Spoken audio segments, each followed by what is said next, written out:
La FIFA n'a pas encore pris une position ferme sur deux compétitions, savoir futsal et beach soccer. Parce que vous le savez, nous l'organisons à travers une société espagnole et nous quand même finançons autour de 3 à 4 millions de dollars pour chacune de ces Coupes du Monde.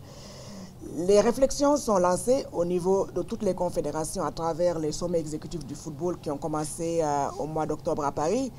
Et nous attendons d'ici le congrès qu'une décision ferme soit prise pour ces deux compétitions.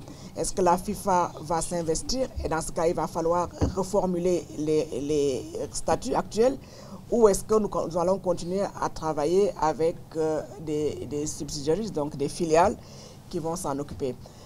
Pour l'instant, le futsal est toujours géré par la FIFA. J'ai eu l'occasion aussi de participer à la Coupe du Monde en Colombie l'année dernière.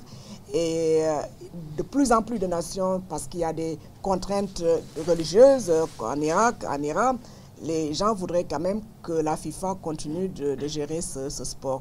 Pour le beach soccer, tout dépend donc de la volonté en fait des associations membres.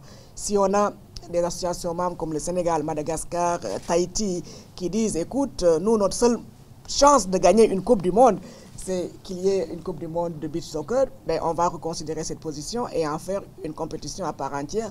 Mais encore une fois, tout dépend également des moyens que cette compétition va générer. Aujourd'hui, c'est la Coupe du Monde des hommes, je suis désolé de le dire, qui finance toutes les autres compétitions.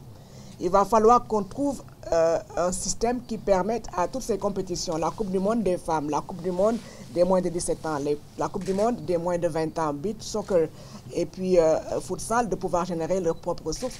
Et ce qui veut dire que dans ce cas, on aura beaucoup plus encore de latitude pour pouvoir s'approprier et le faire. Mais pour l'instant, c'est l'Association mondiale du beach soccer qui s'en occupe, mais avec un financement assez conséquent de la FIFA. Moi-même, j'ai eu la chance de participer à la victoire du beach soccer, donc à travers la bonne prestation de nos joueurs à Lagos, je pense que c'est à Lagos. Et moi, d'abord, j'étais agréablement surprise de voir que quand même, on a une équipe très solide parce qu'on était quand même les visiteurs par rapport au public nigérian qui était très très vibrant et